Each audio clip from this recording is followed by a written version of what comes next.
이 돈 받고 갈 때는 제발 택시라도 타고 가요. 상견례 자리에 걸어오는 거지가 세상에 어디 있어? 예비 시어머니가 던진 돈 뭉치가 차가운 바닥을 뒹굴어요. 시계를 내려다보던 은채의 어머니가 5분 만에 자리에서 일어나며 단호하게 말했죠. 이 천박한 결혼 지금 이 시간부로 파혼하겠습니다. 걸어서 호텔에 왔다는 이유로 조롱당하던 모녀의 서늘한 눈빛이 예비시댁의 숨통을 조이기 시작해요. 자신들이 발로 찬 복덩이가 거대한 산이었다는 사실을 그들은 과연 언제쯤 깨닫게 될까요? 시작하기 전에 무료로 눌러주시는 구독과 좋아요, 알림 설정은 똑순이 사랑방에 큰 힘이 됩니다. 지금 어디서 듣고 계신지 댓글 달아주세요. 그럼 지금부터 이야기를 시작하겠습니다. 쨍쨍하게 내리쬐는 오후의 햇살이 라온 호텔의 통유리창에 부딪혀 사방으로 부서져요. 지나가는 사람들의 눈이 부실 정도로 강렬한 빛이 쏟아지는 가운데 은채와 설아가 호텔 정문을 향해 나란히 발걸음을 옮깁니다. 두 사람은 화려한 장식 하나 없는 수수한 면바지에 깨끗하게 다린 셔츠 차림으로 마치 가벼운 동네 산책이라도 나온 듯한 모습이죠. 은채가 이마에 맺힌 땀방울을 손수건으로 닦아내며 엄마인 설아의 팔짱을 꼭 껴요. 은채는 긴장한 기색이 역력한 목소리로 옆을 보며 말했습니다. 엄마, 날씨가 너무 덥죠? 그냥 택시라도 타고 올 걸 그랬나 봐요. 설아가 은채의 손등을 가볍게 두드리고 인자하게 웃으며 대답했어요. 아니야, 은채야. 오랜만에 우리 딸이랑 손잡고 이 길을 걷고 싶었어. 걷다 보면 차 안에서는 못 보던 꽃들도 보이고 얼마나 좋니? 설아는 평소와 다름없이 차분한 목소리로 은채를 안심시켰지만 은채의 눈동자에는 여전히 설렘과 걱정이 뒤섞여 일렁이고 있어요. 호텔 정문 앞에 다다랐을 때 요란한 타이어 마찰 소리를 내며 은색 외제차 한 대가 두 사람의 앞을 가로막듯 멈춰 섰습니다. 운전석에서 내린 발레 파킹 직원이 서둘러 뒷좌석 문을 열자 온몸에 명품 로고가 박힌 옷을 입고 화려한 보석으로 치장한 옥분이 고개를 치켜들며 내렸죠. 옥분은 차에서 내리자마자 코끝을 찡그리며 손부채질을 하더니 자기 앞을 지나가던 은채와 설아를 아래 위로 훑어봤어요. 옥분이 들고 있던 자동차 열쇠를 은채의 발등 위로 툭 떨어뜨리며 짜증 섞인 목소리로 외쳤습니다. 어머, 미안해서 어쩌나. 사람인 줄 몰랐네. 상견례 자리에 차도 없이 이 뙤약볕에 걸어오는 사람들이 있을 줄은 꿈에도 몰랐거든. 옥부는 은채의 발등에 맞고 바닥으로 떨어진 열쇠를 줍지도 않은 채 설아의 얼굴을 빤히 쳐다보며 비웃음을 날렸어요. 은채는 당혹스러운 표정으로 얼른 허리를 숙여 바닥에 떨어진 열쇠를 주워들었죠. 은채가 옥분에게 열쇠를 건네며 조심스럽게 인사를 건넸습니다. 어머니, 미리 와 계셨네요. 저희가 조금 늦었나요? 옥분은 은채가 건네는 열쇠를 낚아채듯 뺏어들고 자기 가방에 쑤셔 넣으며 쏘아붙였어요. 너희 집에는 차가 한 대도 없니? 아무리 그래도 그렇지. 사돈될 사람들 처음 만나는 자리에 땀범벅이 돼서 걸어오다니. 우리 기태가 평소에 너를 어떻게 입히고 다녔길래 꼴이 이 모양이야? 옥부는 마치 더러운 것이라도 본 듯 은채의 셔츠 소매를 손가락 끝으로 툭 치며 말을 이었습니다. 설아는 옥분의 무례한 행동에도 눈 하나 깜짝하지 않고 조용히 지켜봤죠. 설아가 옥분의 눈을 똑바로 응시하며 차분하게 입을 열었습니다. 날씨가 좋아서 딸아이와 대화를 나누며 걷고 싶었습니다. 건강에도 좋고 기분도 상쾌해지더군요. 설아의 목소리는 낮고 평온했지만 그 안에는 옥분의 기세에 전혀 눌리지 않는 단단함이 서려 있었어요. 옥분은 설아의 대답이 어이가 없다는 듯 코웃음을 치며 호텔 안으로 평평 걸어 들어갔죠. 호텔 내부로 들어서자 에어컨에 찬 공기가 두 사람의 살결에 닿았습니다. 안내 직원의 인도를 받아 호텔 최상층에 위치한 비밀스러운 VIP룸으로 들어서니 이미 기태와 그의 아버지 상만이 거드름을 피우며 자리에 앉아 있었어요. 상만은 은채와 설아가 들어오는 것을 보고도 자리에서 일어나기는커녕 찻잔을 만지작거리며 삐딱한 시선으로 두 사람을 맞이했죠. 상만이 찻잔을 탁자에 소리나게 내려놓으며 거만한 말투로 물었습니다. 그래, 은채 양 아버지는 일찍 돌아가셨다고 들었는데 지금 사는 집은 전세인가요? 아니면 월세인가요? 상만의 질문은 인사도 생략된 채 다짜고짜 상대의 형편을 떠보는 무례한 것이었어요. 옆에 앉아있던 기태는 은채의 표정이 어두워지는 것을 보고도 모른 척하며 오히려 은채의 손을 식탁 아래서 꽉 움켜쥐었죠.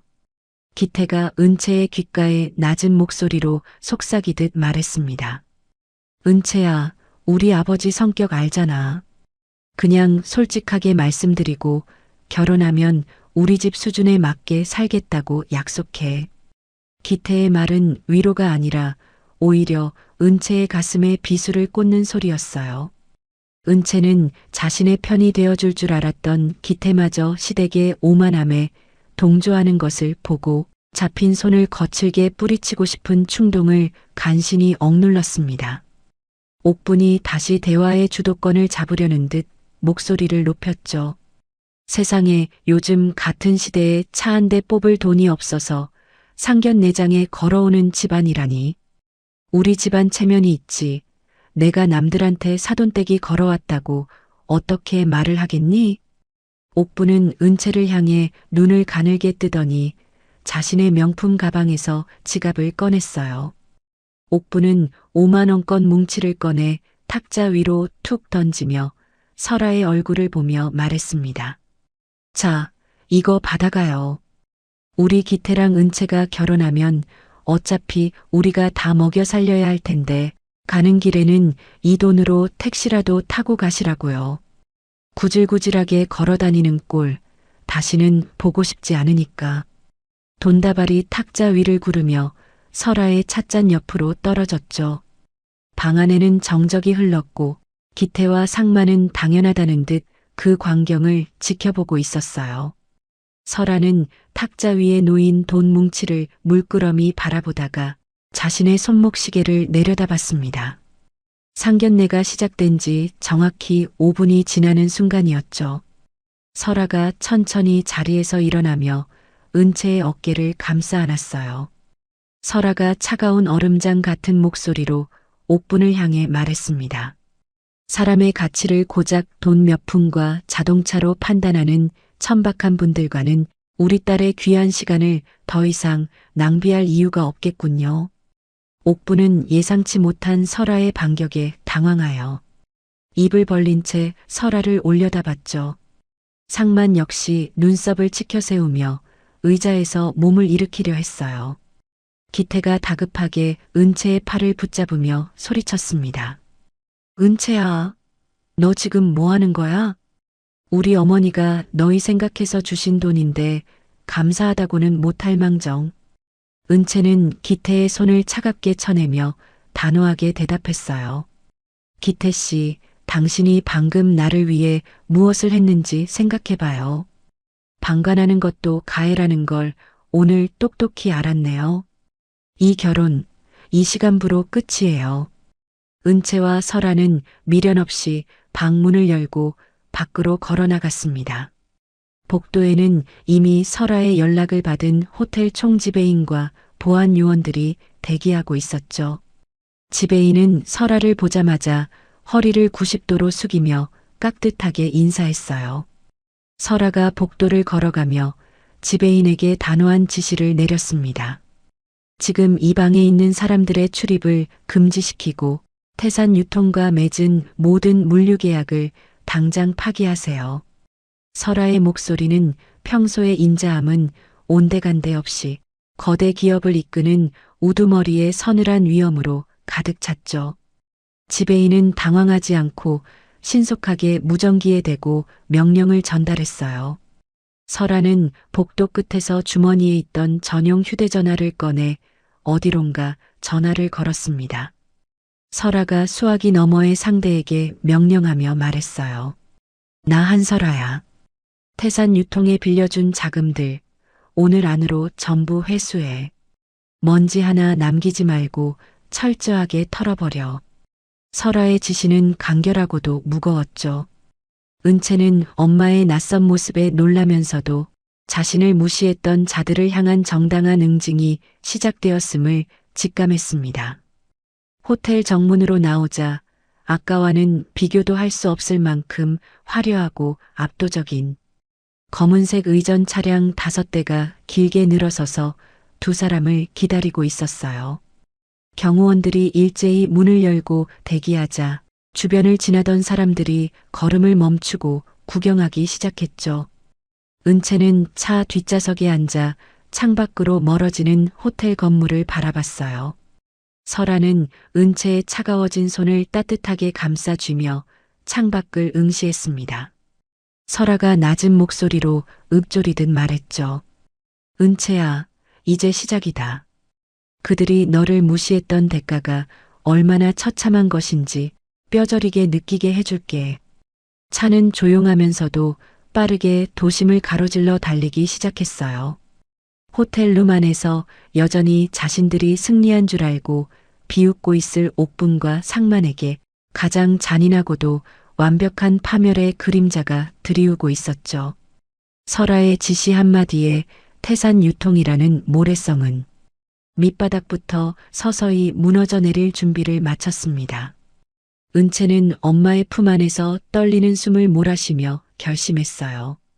더 이상 누군가에게 휘둘리는 약한 딸이 아니라 자신의 자존감을 짓밟은 자들에게 당당히 맞서는 주인이 되겠다고 말이죠.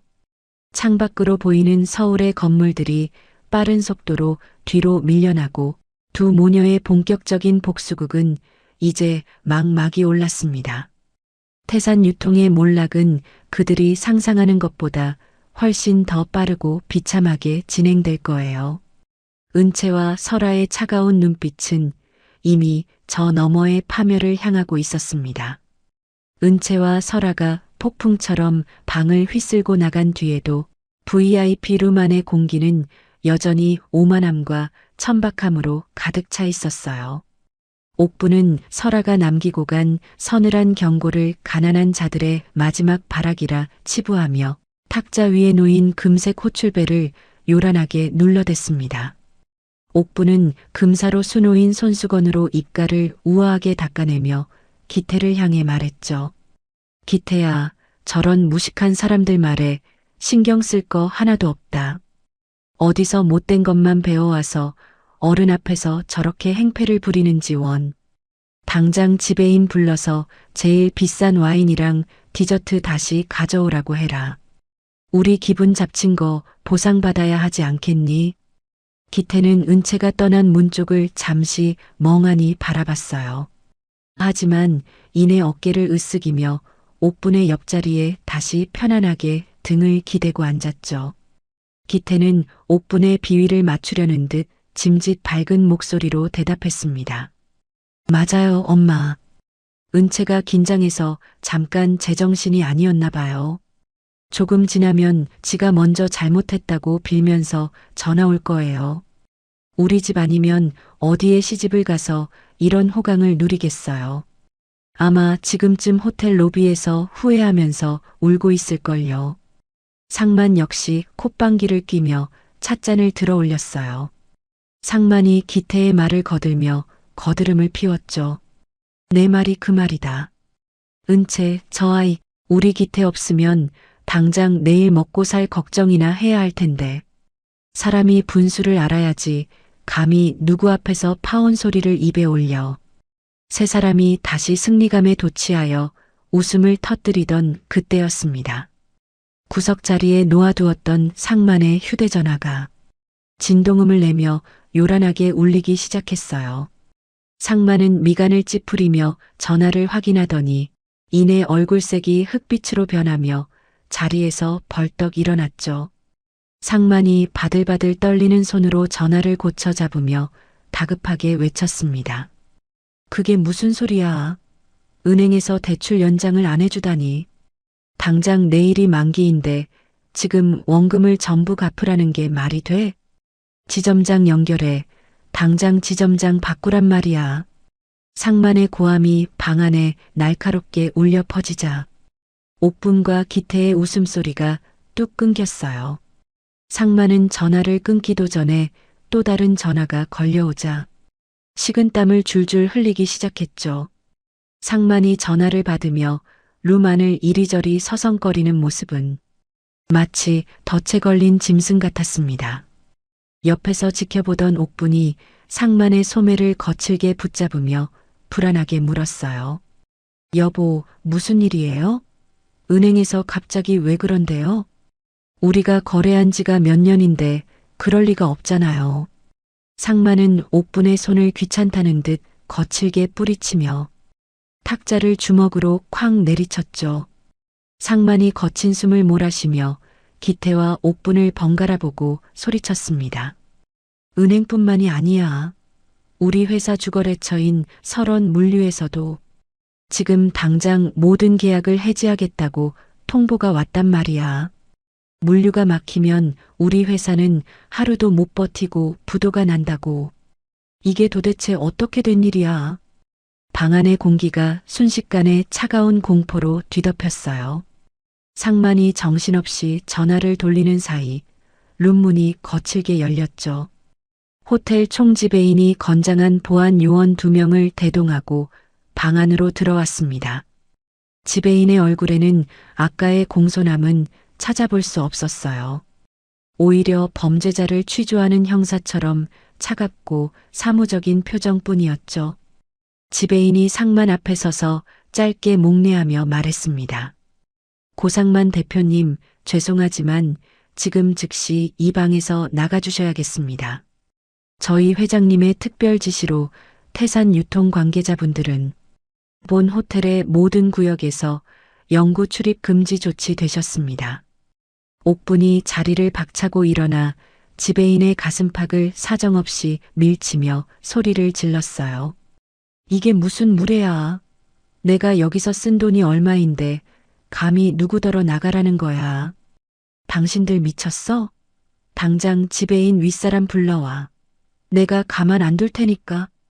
지배인은 옥분의 발악에도 눈썹 하나 까딱하지 않은 채 보안 요원들에게 눈짓을 보냈죠. 지배인이 옥분을 차갑게 내려다보며 덧붙였어요. 이미 귀하의 모든 신용카드와 법인카드는 정지 상태로 확인되었습니다. 오늘 드신 식사 비용과 룸 예약비 합쳐서 500만 원입니다.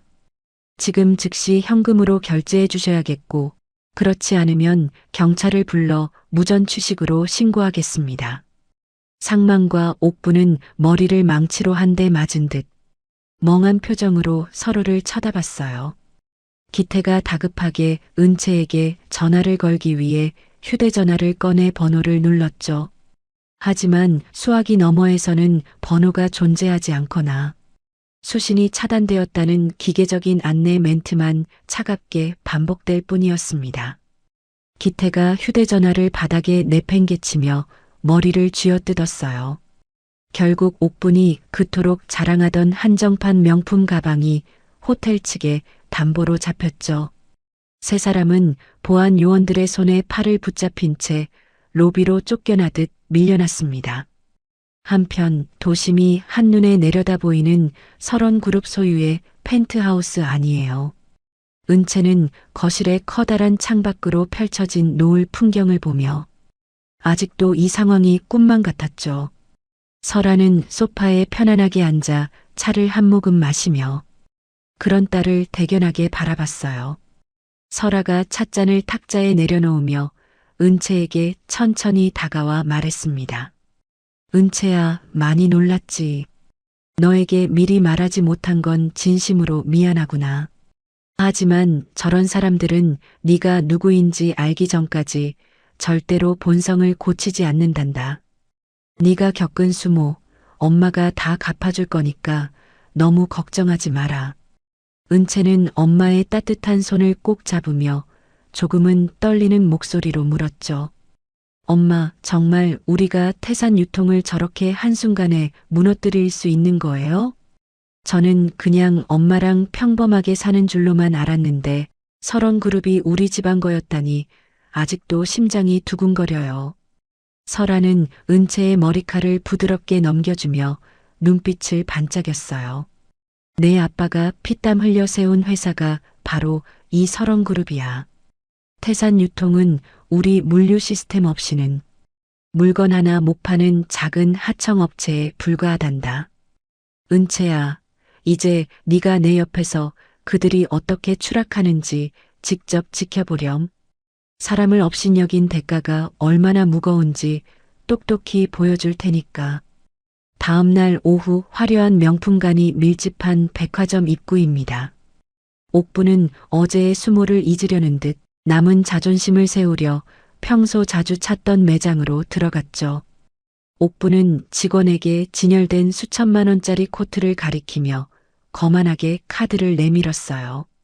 하지만 점원은 난처한 표정으로 단말기를 확인하더니 옥분에게 카드를 돌려줬습니다. 점원이 고개를 숙이며 옥분에게 조심스럽게 말했어요. 사모님, 죄송합니다만 이 카드는 거래 정지된 카드라고 나오네요. 혹시 다른 카드가 있으시면 그것으로 도와드릴까요? 옥분은 얼굴이 벌겋게 달아올라 가방 안에 모든 카드를 꺼내 점원의 얼굴 앞으로 던지듯 내밀었죠. 하지만 내놓는 카드마다 연달아 결제가 거부된다는 기계음만 매장에 울려 퍼졌어요. 매장 안에 다른 손님들이 옥분을 힐끔거리며 입을 가리고 수군거리기 시작했습니다. 옥분은 백화점 한복판에서 소리를 지르며 난동을 부리기 시작했죠. 그럴 리가 없어. 이게 다 그 가난뱅이 모녀가 나한테 저주를 걸어서 그런 거야. 당신들 내가 누군지 몰라? 나 태산 유통 사모님이야. 당장 결제해. 비슷한 시각 기태는 은채가 다니던 회사를 찾아가 로비에서 고함을 쳤어요. 기태는 은채가 나타나면 무릎이라도 꿇려 사과하게 만들고 다시 붙잡아서 집안을 살려내라고 협박할 작정이었죠. 하지만 은채의 팀장이 보안 요원들과 함께 내려와 차가운 얼굴로 기태를 가로막으며 말했습니다. 고기태 씨, 강은채 대리는 이미 어제 날짜로 사직서를 제출하고 퇴사했습니다. 그리고 우리 회사 기술 기밀을 당신네 회사로 빼돌리려 한 정황이 포착되었어요. 법무팀에서 당신네 회사를 고소할 예정이니 다시는 이곳에 발붙일 생각 마세요. 기태는 허탈한 표정으로 회사 건물 밖으로 질질 끌려나갔죠. 하늘에서는 예보에도 없던 차가운 빗줄기가 쏟아지기 시작했어요. 상마는 사무실에서 걸려오는 빚쟁이들의 전화를 받지 못한 채 책상 밑으로 몸을 숨기며 이빨을 부딪히며 부들부들 떨고 있었습니다. 그들의 화려했던 삶은 마치 빗물에 젖은 종이장처럼 속절없이 무너져 내리고 있었죠. 설아의 지시를 받은 법무팀은 이미 태산 유통의 장부를 낱낱이 파헤치고 있었어요. 언론사 사회부 기자들에게는 태산 유통의 하도급 갑질과 수년간 저질러온 세금 포탈 정황이 담긴 문건들이 익명으로 배달되었습니다. 은채는 설원그룹 본사 꼭대기층 집무실에서 그 모든 광경을 모니터로 지켜봤죠. 은채는 자신이 그토록 사랑한다고 믿었던 기태가 비에 젖은 채 초라하게 걷고 있는 뉴스 기사를 보며 입술을 지그시 깨물었어요. 어제까지만 해도 차 없이 걸어오는 자신들을 거지라며 비웃던 예비시댁 식구들이었습니다. 이제 그들은 외제차 한 대 굴릴 여유조차 사라진 채 차가운 빗속을 정처 없이 헤매는 진짜 거지의 처지가 되었죠. 설아는 딸의 어깨 위에 손을 올리며 창밖에 거센 빗줄기를 바라봤어요. 설아가 차분하면서도 단호한 어조로 은채에게 속삭였습니다. 은채야, 이제 겨우 시작이란다. 자신들이 발로 찬 게 단순한 사람이 아니라 거대한 산이었다는 걸 살점 하나하나가 떨어져 나가는 고통 속에서 뼈저리게 깨닫게 될 거다. 그들이 우리 앞에 와서 피눈물을 흘리며 빌 때까지 절대로 멈추지 않을 거야. 빗줄기는 점점 더 굵어져 도심의 모든 소음을 집어삼킬 듯 쏟아졌죠. 상견례장 호텔방에서 시작된 작은 분노의 불꽃은 어느새 태산 유통이라는 거대한 악을 태워버릴 맹렬한 불길이 되어 타오르고 있었어요. 은채와 설아의 눈동자에는 슬픔 대신 차가운 정의의 불꽃이 일렁였습니다. 졸부들의 몰락을 알리는 전주곡은 이제 막 웅장한 소리를 내며 시작되었죠. 세상은 다시 한번 주인이 누구인지 똑똑히 알게 될 거예요. 도심 외곽의 낡고 어두운 건물 지하에는 자욱한 담배 연기가 안개처럼 깔려 있어요. 한때 촉망받는 기업의 후계자였던 기태는 이제 구겨진 와이셔츠 차림으로 낡은 가죽 소파 끝에 걸터 앉아 연신 손톱을 깨물고 있습니다. 방 안쪽에서 육중한 의자가 천천히 돌아가며 얼굴에 깊은 흉터가 있는 사채업계의 대부 마석구가 모습을 드러냈죠. 마석구는 길게 타들어가는 담배를 재떨이에 비벼 끄며 기태를 빤히 응시했어요.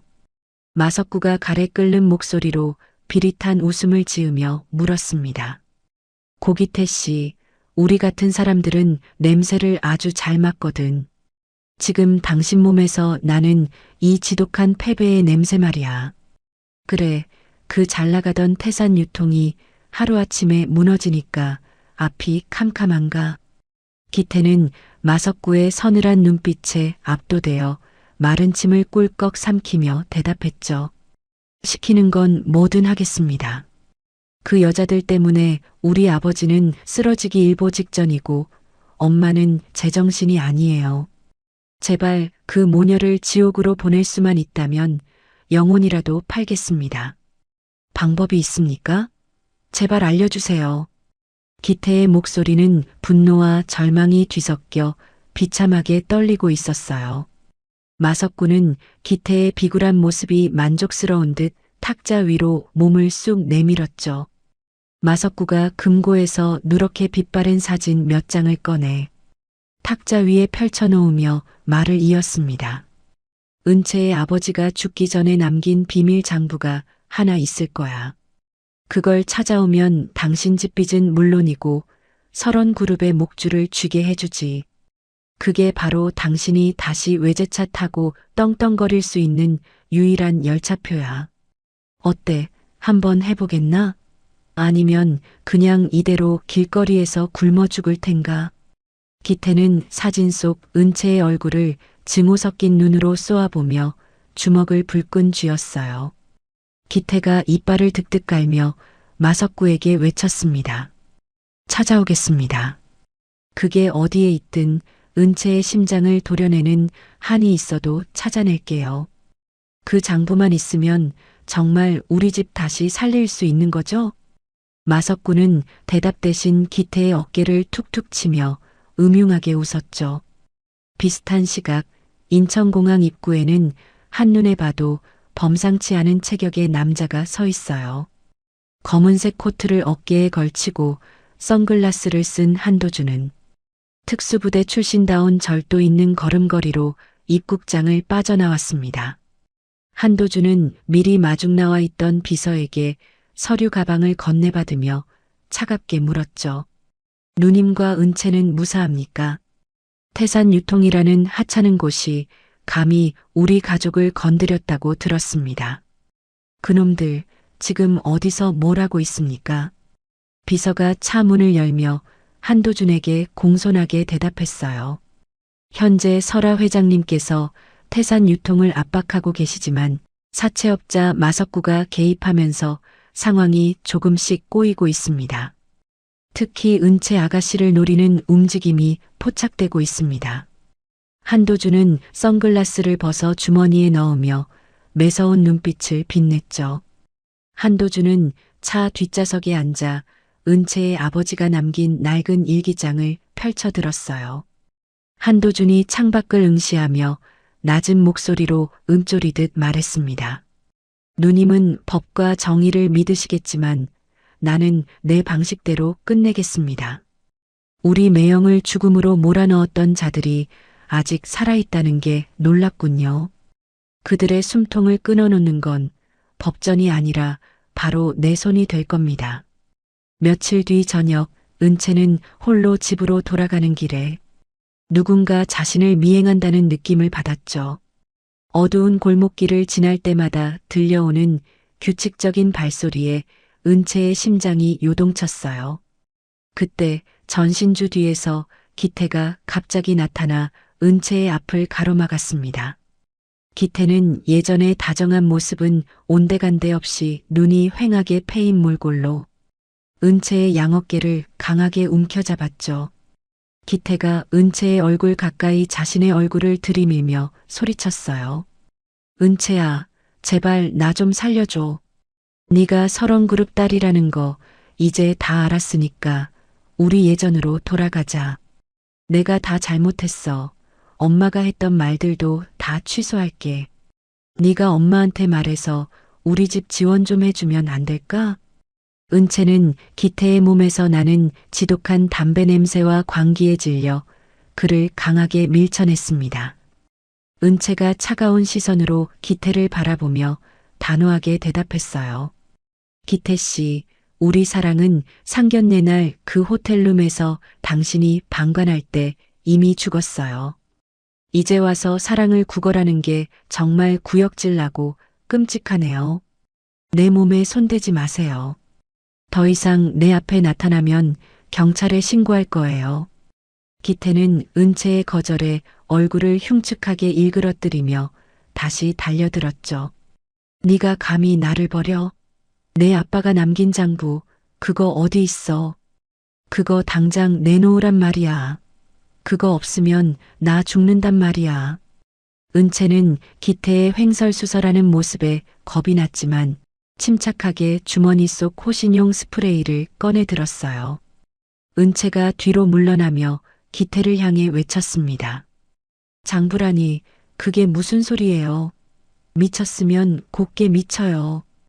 당장 비키지 않으면 쏠 거예요. 비키라고요. 은채는 기태가 주춤하는 사이 빠른 걸음으로 골목을 빠져나와 큰 길로 달려나갔죠. 다음 날 아침 설원그룹 본사 로비에는 평화 대신 폭풍이 몰아쳤어요. 마석구가 매수한 부패한 검찰 수사관들이 수십 명이나 들이닥쳤습니다. 그들은 설아의 집무실 문을 거칠게 발로 차며 들어와 압수수색 영장을 내밀었죠. 수사관 중 한 명이 설아의 책상 위에 있던 서류들을 바닥으로 쓸어버리며 말했어요. 한설아 회장님, 당신을 공금 횡령 및 비자금 조성 혐의로 긴급 체포합니다. 이미 모든 증거가 확보되었으니 순순히 수갑차고 따라오시는 게 좋을 겁니다. 설아는 갑작스러운 상황에도 당황하지 않고 천천히 자리에서 일어났습니다. 하지만 수사관들이 설아의 가느다란 손목에 차가운 수갑을 채우는 순간 밖에서 달려온 은채는 비명을 지르며 엄마를 향해 달려갔죠. 은채가 수사관의 팔을 붙잡으며 울먹이는 목소리로 소리쳤어요. 이게 무슨 짓이에요? 우리 엄마가 무슨 잘못을 했다고 수갑까지 채워요? 당장 이거 풀어요. 우리 엄마는 아무 죄도 없단 말이에요. 설아는 수갑이 채워진 손을 뒤로 감추며 은채를 향해 부드럽게 미소 지었어요. 설아가 은채의 눈을 똑바로 응시하며 차분하게 말했습니다. 은채야, 당황하지 말고 내 말 잘 들어라. 잠깐 오해가 있어서 조사받으러 가는 것뿐이니 너는 회사를 지키고 있거라. 도준이 삼촌이 곧 올 테니 절대로 울지 말고 당당하게 있어야 한다. 설아가 연행되는 광경을 지켜보던 옥부는 회사 로비 한복판에서 춤이라도 출 듯 날뛰었죠. 옥부는 미리 준비해온 음식물 쓰레기 봉투를 은채의 발등 위에 던지며 소리쳤어요. 이 도둑년들아, 남의 집안 풍비박산 내더니 꼴 좋다. 너희 엄마 감옥에서 평생 썩게 될 테니까 너도 각오해라. 이게 다 우리 기태 눈에서 피눈물 나게 한 대가니까 똑똑히 기억해. 옥분의 폭언에 주변 직원들이 수군거리기 시작했고 은채는 수치심에 몸을 떨었습니다. 그때 뒤에서 나타난 한도준이 은채의 어깨를 묵직하게 감싸쥐었죠. 한도준은 옥분을 매서운 눈빛으로 쏘아보더니 주머니에서 낡은 은색 시계 하나를 꺼내 은채의 손바닥 위에 올려줬어요. 한도준이 은채의 귓가에 낮은 목소리로 속삭이며 말했습니다. 은채야, 이건 내 아빠가 생전에 가장 아끼던 시계다. 어떤 시련이 와도 멈추지 말고 앞으로 나아가라는 뜻으로 내게 맡기신 거야. 삼촌이 왔으니 이제 네가 올 차례는 끝났다. 저 무례한 여편네와 그 아들놈이 지옥 구경을 하게 해주마. 한도준은 옥분에게 다가가 차가운 목소리로 경고했죠. 입 조심하십시오. 그 입에서 나오는 오물들이 조만간 당신의 목을 조르게 될 겁니다. 지금 당장 여기서 꺼지지 않으면 법이고 뭐고 내 방식대로 처리하겠습니다. 한도준의 살벌한 기세에 눌린 옥분은 웅얼거리며 도망치듯 회사를 빠져나갔어요. 한편 어두운 취조실 안에서 설아는 홀로 철제 의자에 앉아 있었습니다. 맞은편에 앉은 부패한 수사관이 담배 연기를 설아의 얼굴에 내뿜으며 비아냥거렸죠. 한 회장님, 이제 그만 포기하고 실토하시죠. 마석구 씨가 이미 당신의 비자금 장부를 다 제출했어요. 당신이 죽은 남편 명의로 돈 세탁했다는 거 우리가 모를 줄 압니까? 순순히 불면 형량이라도 줄여줄 텐데 왜 이렇게 고집을 부려요? 설아는 얼굴에 닿는 담배 연기에도 미동도 하지 않고 수사관을 빤히 쳐다봤어요. 설아가 입가에 옅은 미소를 띠며 차분하게 대답했습니다. 수사관님, 사냥개는 주인을 잘 골라야 하는 법입니다. 지금 당신이 물고 있는 게 고기가 아니라 뜨거운 숯덩이라는 걸 곧 알게 될 텐데 그때 가서 입안이 다 타버려도 나를 원망하지 마십시오. 내 딸과 동생이 지금 밖에서 당신의 목줄을 찾고 있을 테니까요. 설아의 목소리는 취조실의 차가운 벽에 부딪혀 서늘하게 울려 퍼졌죠. 밖에서는 마석구가 기태를 옆에 끼고 비릿한 웃음을 지으며 설원그룹의 주가가 폭락하는 전광판 화면을 지켜보고 있었어요. 기태는 이제 다 끝났다며 샴페인을 터뜨리려 했지만 마석구의 눈은 이미 설원그룹이라는 거대한 먹잇감을 통째로 삼킬 탐욕으로 번들거렸습니다. 보이지 않는 곳에서 한도준과 은채의 반격이 시작되고 있다는 사실을 그들은 아직 꿈에도 모른 채 승리의 축배를 들 준비를 하고 있었죠. 어두운 구름이 설원그룹 위를 덮고 있었지만 그 구름 뒤에는 더 강력한 번개를 품은 폭풍우가 태산 유통을 향해 몰려오고 있었어요. 은채는 아빠의 시계를 꽉 움켜쥐며 결연한 눈빛으로 창밖을 바라봤습니다. 엄마인 설아가 수갑을 찬 채 검찰청 안으로 끌려 들어간 뒤 은채는 차가운 대리석 복도 의자에 홀로 앉아 끊임없이 떨리는 손을 맞잡았어요. 복도 끝에서 불어오는 서늘한 바람은 은채의 얇은 셔츠를 파고들었고 유리창을 때리는 빗소리는 마치 은채의 심장을 채찍질하는 소리처럼 들려왔습니다.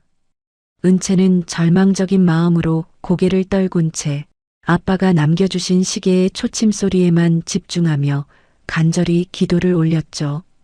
그때 멀리서 낡은 운동화가 바닥을 구르는 소리가 들리더니 누군가 은채의 어깨 위에 따뜻한 외투를 덮어주며 곁에 앉았어요. 은채가 고개를 들자 그곳에는 어린 시절 은채를 지켜주겠노라 약속했던 초등학교 동창이자 천재적인 해커로 성장한 제이가 서 있었습니다. 제이가 은채의 젖은 머리카락을 조심스럽게 쓸어 넘겨주며 낮은 목소리로 속삭였죠. 은채야, 늦어서 미안해. 내 소식 듣자마자 마석구 그 인간이 쓰는 서버부터 통째로 털어버렸어. 너까지 기운 잃으면 설아 아주머니는 정말 큰일 나. 내가 찾은 거 한번 볼래? 이게 바로 네가 기다리던 희망이 될 거야. 은채는 제이가 건네는 캔커피의 온기를 느끼며 억눌렀던 눈물을 터뜨렸어요. 은채가 제이의 소매를 붙잡으며 간절한 눈빛으로 대답했습니다. 제이야, 정말 고마워. 나 정말 아무것도 못하고 엄마가 죄인 취급받는 걸 지켜만 봐야 하는 줄 알았어. 우리 엄마 평생 남한테 해끼친 적 없는 분인 거 너도 잘 알잖아. 마석구랑 그 예비시댁 식구들, 내가 절대로 가만두지 않을 거야. 그들이 꾸민 이 추악한 연극을 내가 직접 끝내버리고 싶어. 제이는 자신의 노트북을 펼쳐 은채의 눈앞에 가져다 대며 자신만만한 미소를 지었죠. 화면에는 마석구와 태산 유통의 고상만이 주고받은 은밀한 문자 메시지와 비자금 세탁 경로가 복잡한 그물망처럼 얽혀 있었어요. 제이가 화면 속 특정 문구를 가리키며 손가락으로 툭툭 치며 설명했습니다. 이것 봐, 마석구가 수사관들에게 뇌물을 먹인 날짜랑 계좌번호까지 다 잡혔어. 그리고 설아 아주머니에게 덮어 씌운 횡령 장부가 사실은 마석구가 가짜로 만든 파일이라는 증거도 확보했지. 이걸 검찰에 들이밀면 아주머니는 지금 당장이라도 걸어 나오실 수 있어. 은채는 제이의 노트북 화면을 뚫어지게 바라보며 입술을 지그시 깨물었죠. 그때 검사실 문이 열리며 한도준이 굳은 표정으로 걸어 나왔어요. 은채가 다급하게 자리에서 일어나 한도준의 앞을 가로막으며 물었습니다. 삼촌, 엄마는요? 엄마 어떻게 되는 거예요? 여기 제이가 찾은 증거들이 다 있어요. 마석구가 가짜 장부를 만들어서 엄마를 함정에 빠뜨린 거래요. 한도준은 제이가 보여주는 자료들을 꼼꼼하게 훑어보더니 매서운 눈빛을 빛내며 이동식 저장 장치를 건네받았죠. 한도준이 은채의 떨리는 어깨를 묵직한 손으로 다독이며 말했어요. 은채야, 고생 많았다. 제이 군도 정말 대단한 일을 해냈군. 이 자료라면 부패한 검사놈들의 입을 다물게 하는 수준이 아니라 그놈들 목줄까지 한꺼번에 날려버릴 수 있겠어. 내가 지금 당장 차장검사 방으로 가서 단판을 지을 테니 너는 여기서 엄마 맞이할 준비나 하고 있거라. 한도준은 자료를 들고 다시 검사실 안으로 당당하게 걸어 들어갔습니다. 잠시 뒤 안에서 고성이 오가더니 수사관들이 당황하며 서류 뭉치를 들고 분주하게 움직이는 소리가 복도까지 새어나왔죠. 은채는 기적 같은 상황에 가슴을 쓸어내리며 제이의 손을 꼭 잡았어요. 얼마나 시간이 흘렀을까 굳게 닫혔던 철문이 열리며 수척해진 모습의 설아가 교도관의 안내를 받으며 밖으로 걸어 나왔습니다. 은채는 비명을 지르며 엄마를 향해 달려가 품에 안겼죠. 엄마, 정말 괜찮은 거예요? 나 정말 엄마 잘못되는 줄 알고 얼마나 무서웠는지 몰라요. 제이랑 삼촌이 증거 다 찾아서 이제 다 해결됐어요. 설아는 은채의 등을 부드럽게 쓸어내리며 깊은 안도의 한숨을 내쉬었어요. 설아가 은채의 얼굴에 묻은 눈물을 닦아주며 차분하게 말했습니다. 그래, 은채야. 삼촌이랑 내 친구 덕분에 무사히 풀려났구나. 하늘이 무너져도 솟아날 구멍은 있다더니 우리 은채가 엄마를 구하기 위해 큰일을 해냈어. 이제 나를 함정에 빠뜨린 대가가 얼마나 혹독한 것인지 그 천박한 인간들에게 똑똑히 가르쳐줄 시간이 온 것 같구나. 석방된 설아와 은채는 곧바로 제이의 비밀 작업실로 이동했죠. 제이는 은채 아빠의 유언장에 숨겨진 마지막 암호를 풀어내어 태산 유통의 모든 지분을 일시에 회수할 수 있는 위임장이 보관된 금고 위치를 찾아냈어요. 은채는 창고 구석에 놓인 낡은 금고를 열어 서류 뭉치를 꺼내 들었습니다. 은채가 서류를 품에 안고 설아를 바라보며 비장하게 말했죠. 엄마, 이제 제가 직접 나설게요. 더 이상 엄마 뒤에 숨어서 보호만 받는 딸로 살지 않겠어요. 태산 유통을 무너뜨리고 그들이 우리에게 했던 모욕을 만배로 돌려주기 위해 제가 직접 경영 전면에 서고 싶어요. 우선 그들이 믿고 있는 마석구의 자금줄부터 끊어버릴게요. 설아는 딸의 성숙하고 단호한 모습을 대견하게 바라보며 고개를 끄덕였어요. 설아가 은채의 손목에 있는 아빠의 시계를 가리키며 엄숙하게 말했습니다. 내 아빠가 너를 지켜보고 계실 거다. 제이야, 태산 유통의 주식 현황을 실시간으로 감시해다오. 은채야, 너는 내일 아침 주식 시장이 열리자마자 그들의 숨통을 끊어놓을 거대한 공격을 시작하거라. 자신들이 발로 찬 게 단순한 사람이 아니라 거대한 산이었다는 걸 알려주자꾸나. 다음 날 오전, 옥부는 설아가 구속된 줄로만 알고 자신의 허름한 지하방에서 기태와 함께 김칫국을 마시고 있었죠. 옥분이 낡은 선풍기 바람을 쐬며 기태에게 신나서 말했어요. 기태야, 이제 다 끝났다. 그 가난뱅이 모녀는 이제 감옥에서 평생 나오지 못할 거야. 마석구 씨가 조만간 우리한테 설원그룹 지분도 좀 나눠준다고 했으니까 우리 다시 그 펜트하우스로 들어갈 준비나 하자꾸나. 벌써 생각만 해도 입가에 웃음이 번져서 살 수가 없네. 기태 역시 비릿한 웃음을 지으며 외제차 카탈로그를 뒤적이고 있었습니다. 기태가 옥분의 어깨를 주무르며 가벼운 목소리로 대답했죠. 그럼요, 엄마. 은채 그년이 감히 우리를 무시하더니 꼴 좋게 됐죠. 제가 이번에 차 뽑으면 엄마 제일 먼저 태워드릴게요. 상견례 때 당했던 거 몇 배로 갚아줘야죠. 이제 우리 인생에 걷는 일 따위는 다시는 없을 거예요. 그때 옥분의 휴대전화가 요란하게 울리기 시작했어요. 옥분은 화면에 뜬 은채의 이름을 확인하고는 기세등등하게 전화를 받으며 소리쳤습니다. 어머, 은채 너니? 아직도 밖을 돌아다니고 있었어? 경찰들이 너는 안 잡아가든? 내 엄마 면회는 다녀왔니? 그 나이에 차가운 옥밥 드시느라 고생이 많으시겠어. 전화기 너머로 들려오는 은채의 목소리는 옥분의 예상과 달리 얼음장처럼 차갑고 서늘하기만 했죠. 은채가 한자 한자 힘주어 옥분에게 통보하며 말했어요. 아줌마 꿈 깨세요. 우리 엄마 방금 무혐의로 풀려나셨거든요.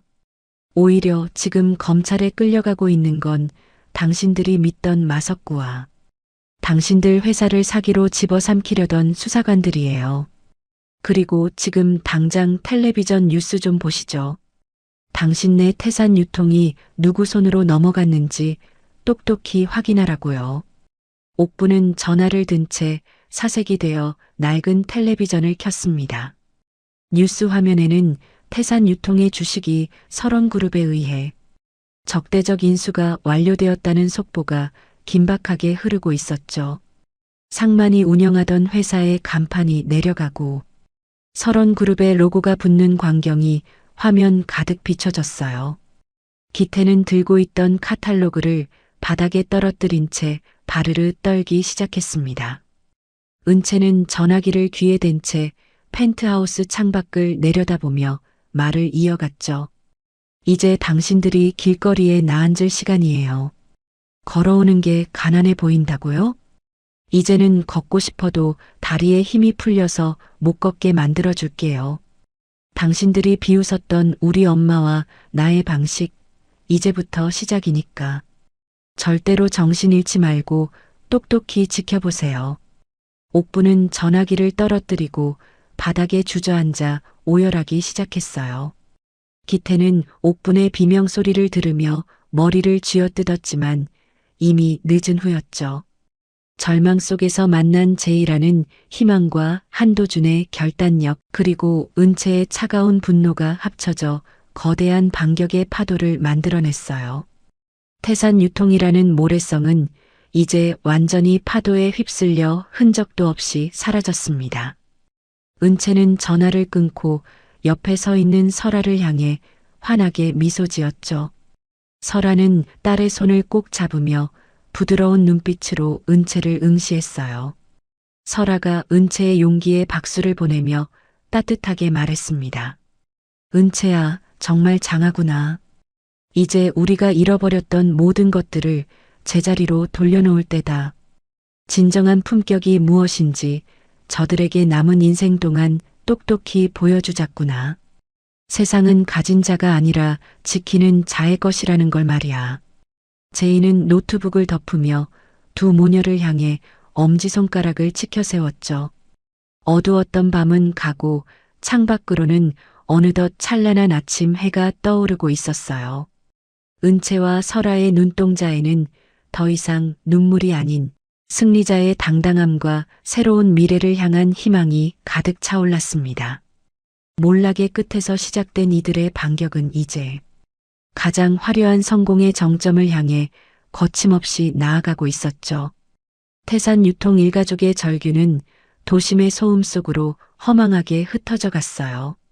태산 유통의 운명을 결정지을 임시 주주총회가 열리는 날 아침, 강남 한복판에 위치한 본사 강당 앞은 이른 시간부터 취재진과 몰려든 인파로 북새통을 이루었어요. 검은색 대형 세단에서 내린 상마는 빳빳하게 풀을 먹인 셔츠 깃을 고쳐 세우며 자신을 향해 터지는 플래시 세례를 마치 훈장이라도 되는 양 거만하게 받아냈습니다. 옆에 선 옥부는 보란듯이 가장 아끼던 악어 가죽 가방을 팔에 걸고 번쩍이는 다이아몬드 반지를 낀 손으로 입가를 가리며 비릿한 웃음을 지었죠. 옥분이 강당 입구에 레드카펫을 밟으며 상만의 귀에 대고 의기양양하게 속삭였어요. 여보, 오늘만 지나면 그 건방진 모녀는 영영 끝이에요.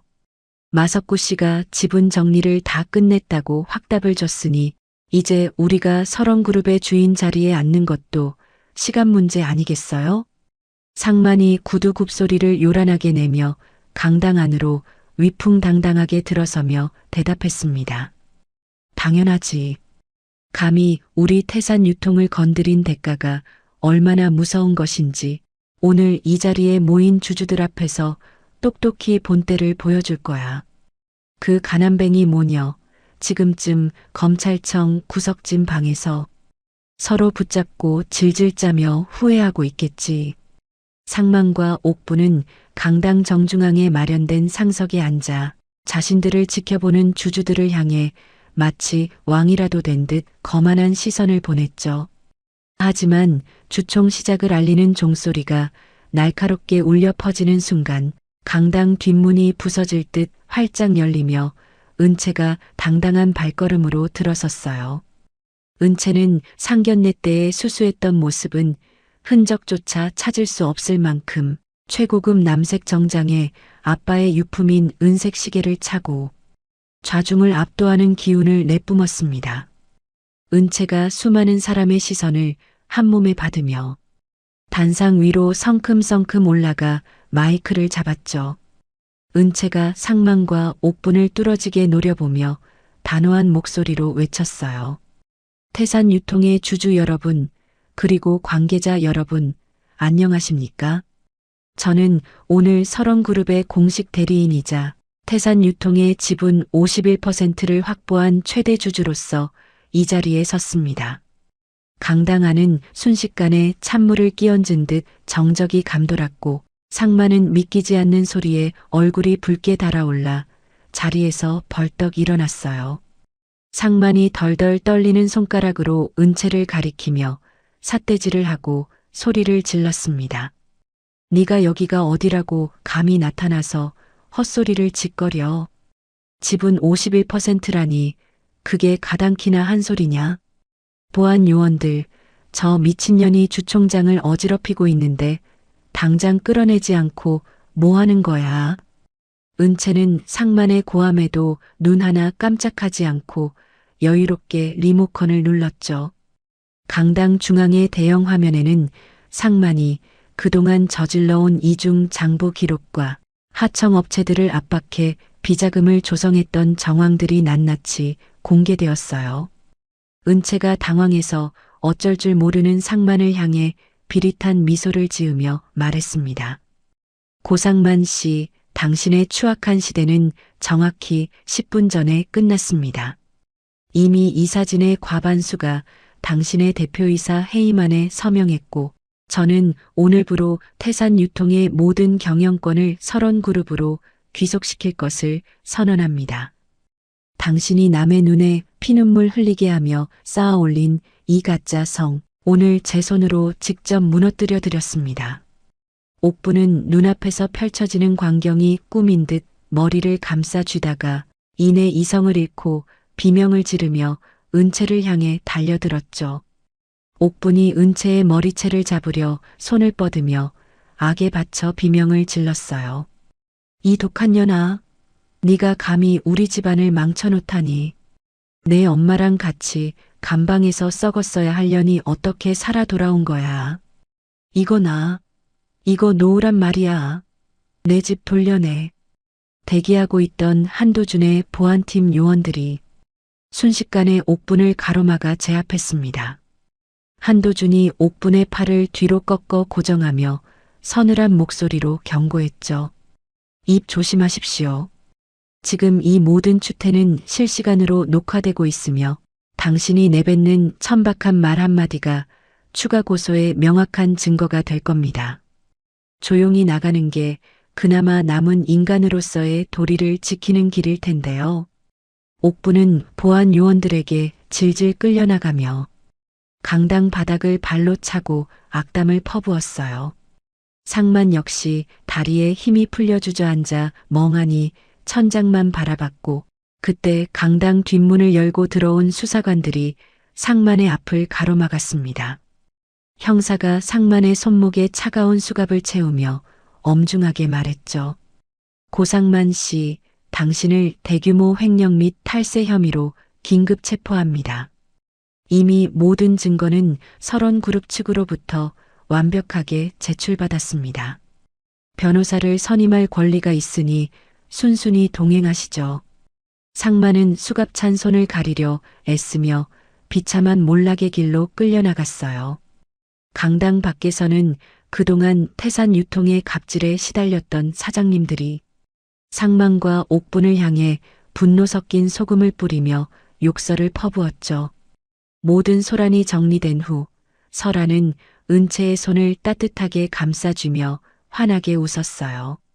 설아가 은채의 대견한 모습에 눈시울을 붉히며 다정한 목소리로 속삭였습니다. 은채야, 정말 고생 많았다.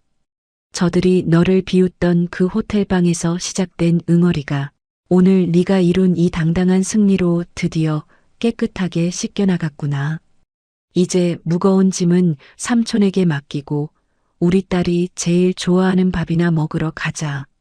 두 모녀는 화려한 호텔 식사 대신 은채가 어릴 적부터 엄마와 자주 가던 낡고 허름한 시장 골목의 국밥집을 찾았죠. 김이 모락모락 나는 뜨거운 국밥 두 그릇을 가운데 두고 앉아 은채와 설아는 그동안의 긴장감을 내려놓고 맛있게 수저를 들었어요. 은채가 고기 한 점을 듬뿍 떠서 엄마의 숟가락 위에 올려주며 밝게 웃었습니다. 엄마, 비싼 스테이크보다 이 뜨끈한 국밥이 100배는 더 맛있네요. 오늘 상만이랑 옥분이 표정 보셨어요? 자신들이 믿었던 세상이 무너지는 걸 보는 표정이 정말 속이 다 시원하더라고요. 설아가 국밥 국물을 한 모금 들이키고 깊은 안도의 한숨을 내쉬며 대답했죠. 그래, 사람을 외모와 차 한 대로만 판단하던 그들에게는 오늘의 몰락이 평생 뼈에 사무치는 교훈이 되었을 거다. 은채야, 진정한 복수는 그들을 파멸시키는 것으로 끝나는 게 아니야. 네가 그들보다 훨씬 더 품격 있고 행복하게 사는 모습을 보여주는 게 진짜 승리란다. 식사를 마친 두 사람은 제이와 만나 향후 자산 처리 계획을 논의했어요. 제이가 노트북 화면에 태산 유통에 남은 자산 처분 리스트를 띄우며 말했습니다. 은채야, 상만이네 집이랑 그동안 사들였던 외제차들 전부 압류 들어갔어. 거기서 환수된 돈으로 예전에 태산 유통한테 돈 떼었던 하청업체 사장님들 보상금부터 우선적으로 지급할 계획이야. 이게 바로 네가 원하던 정의로운 마무리 맞지? 은채는 제이의 손등을 가볍게 다독이며 고마운 마음을 전했죠. 응, 제이야. 정말 고마워. 우리 아빠가 하늘에서 보셨다면 정말 기뻐하셨을 거야. 부당하게 모은 재산은 다시 고통받던 사람들에게 돌아가야지. 그리고 마석구의 횡포에 눈물 흘렸던 상인들도 우리가 돌봐줘야 해. 비슷한 시각 옥분이 살던 호화빌라 입구에는 법원에서 나온 집행관들이 가득했어요. 옥분이 아끼던 명품 가방들과 외제차 시트에는 빨간색 압류 딱지가 빈틈없이 붙었습니다. 옥분은 바닥에 주저앉아 압류 딱지를 손톱으로 긁어 떼어내려 발버둥을 쳤죠. 집행관이 옥분의 어깨를 밀쳐내며 엄중한 목소리로 경고했어요. 사모님, 이러시면 공무집행방해로 가중 처벌됩니다. 이미 이 집의 모든 소유권은 설원그룹으로 적법하게 이전되었으니 오늘 해가 지기 전까지 개인 짐을 모두 빼서 나가주셔야겠습니다. 옥부는 자신의 화려했던 삶이 먼지처럼 흩어지는 것을 보며 목을 놓아 절규했습니다. 기태 역시 취업시장에서 영구 퇴출당했다는 통보를 받고 술병을 든 채 빗물 고인 거리를 방황하는 처량한 신세가 되었죠. 그들이 상견례 자리에서 은채 모녀를 향해 던졌던 비릿한 비웃음은 이제 고스란히 그들의 가슴에 지울 수 없는 낙인이 되어 박히고 있었어요. 해질녘 은채와 설아는 노을이 붉게 타오르는 공원 산책로를 천천히 걸었습니다. 설아가 은채의 어깨를 감싸 안으며 평온한 목소리로 말을 건넸죠. 은채야, 이제는 알겠지? 진정한 품격은 무엇을 손에 쥐었느냐가 아니라 그 손으로 누구의 눈물을 닦아주느냐에서 나오는 거란다. 오늘 네가 보여준 당당함과 배려가 바로 설원그룹의 새로운 역사가 될 거야. 앞으로도 그 마음 변치 말고 늘 낮은 곳을 살피는 사람이 되거라. 은채는 엄마의 말씀을 가슴 깊이 새기며 노을빛에 반짝이는 아빠의 시계를 내려다봤어요. 이제 두 모녀 앞에는 파괴적인 복수 대신 더 나은 세상을 향한 찬란하고 당당한 행보가 기다리고 있었습니다. 그들이 비웃던 걷는 행위는 이제 세상에서 가장 고귀한 승리자의 행진이 되었죠. 태산 유통의 잔재는 노을 속으로 사라지고 은채와 설아의 새로운 시대가 비로소 찬란하게 막을 올렸어요. 두 사람의 얼굴에는 세상 그 무엇보다 값진 진실한 승자의 미소가 피어올랐습니다. 모든 폭풍우가 지나가고 평온한 일상이 찾아온 듯했던 한 달 뒤의 어느 새벽이에요.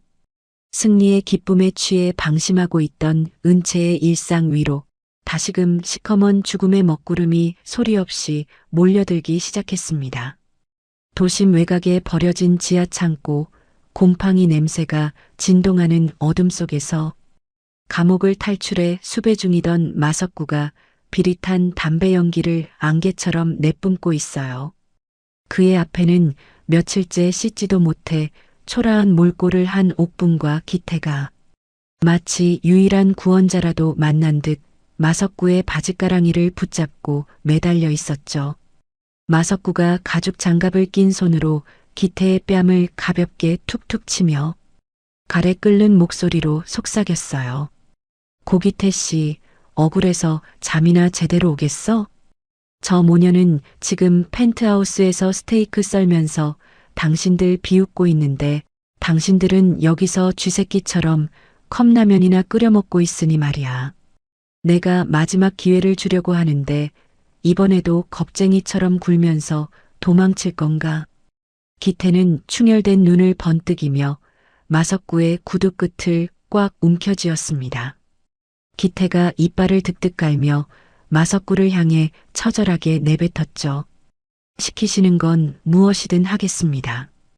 강은채 그년 때문에 우리 집안이 풍비박산나고 아버지는 감옥에 갔어요. 제 손으로 직접 그년의 목을 조를 수만 있다면 악마한테 영혼이라도 팔겠습니다. 말씀만 하세요, 사장님.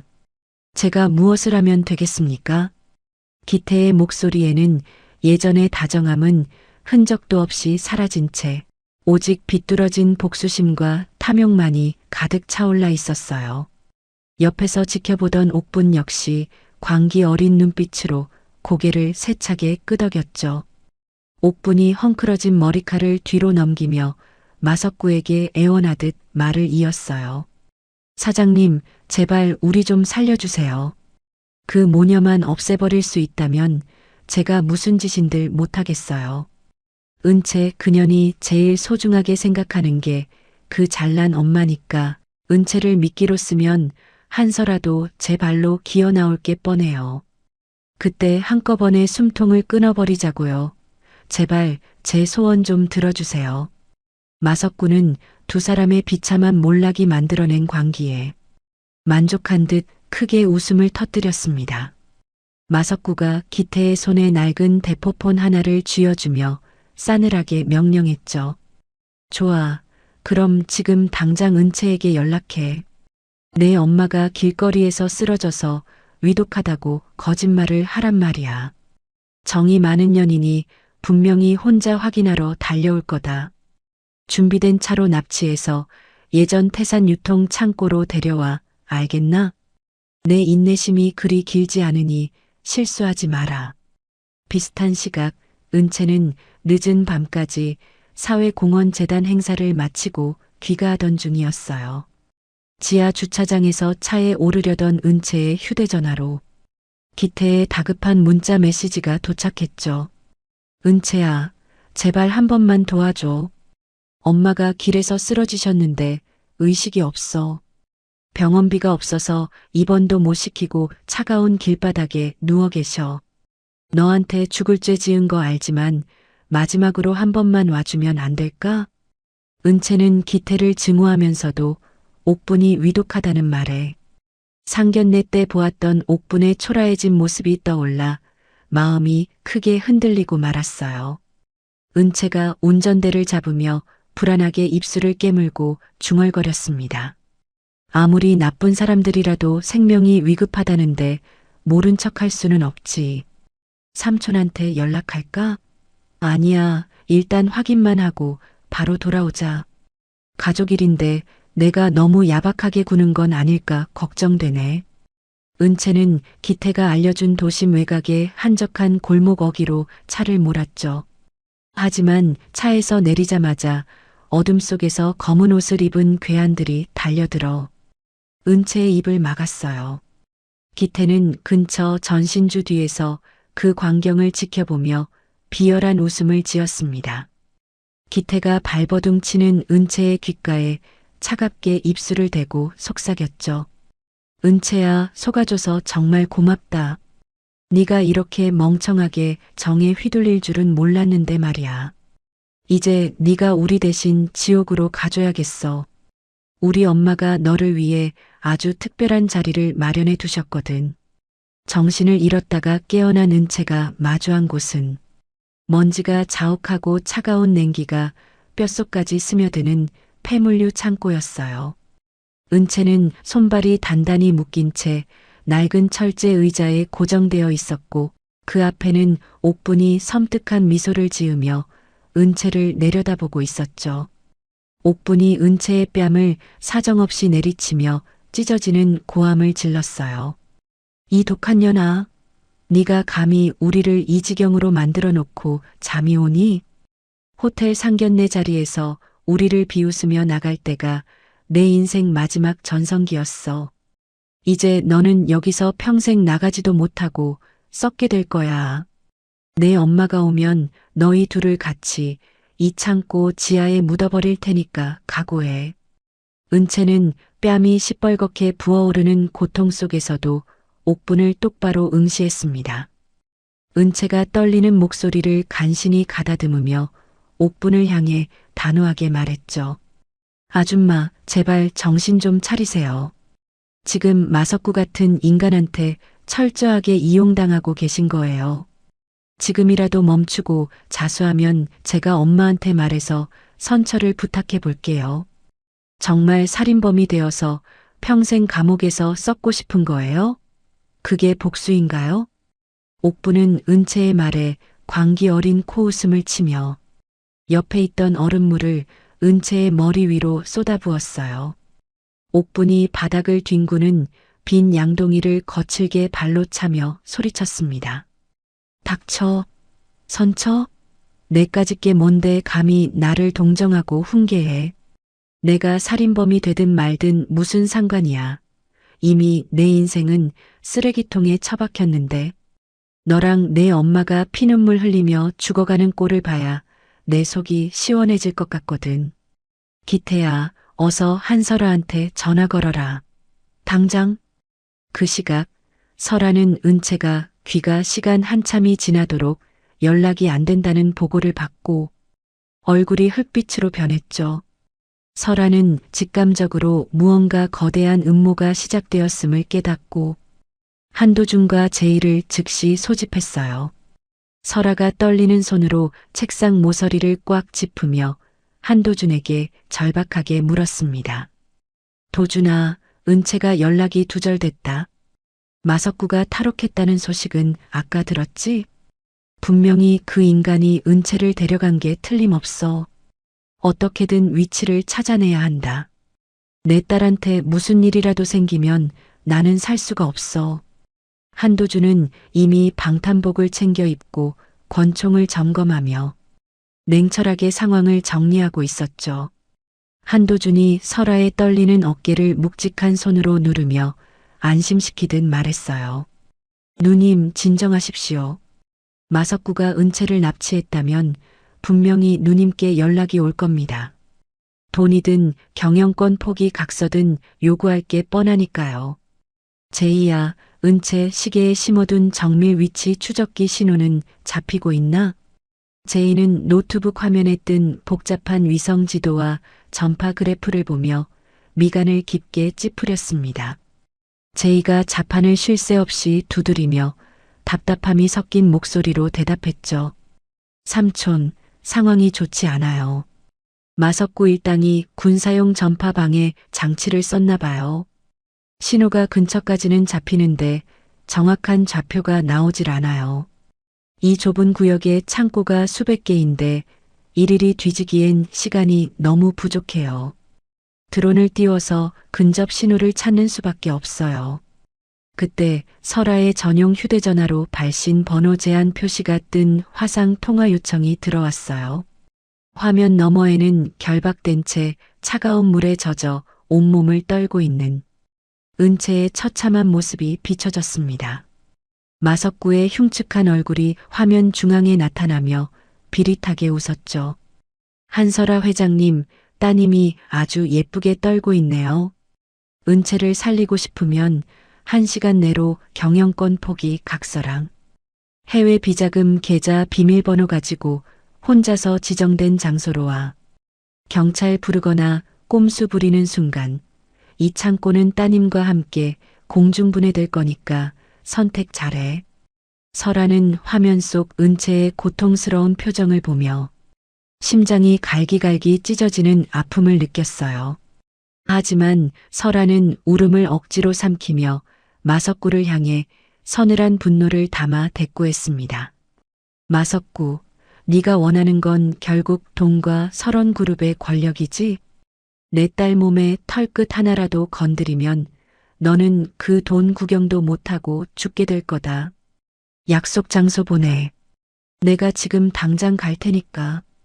단 내 딸이 무사하다는 걸 1분마다 확인시켜라.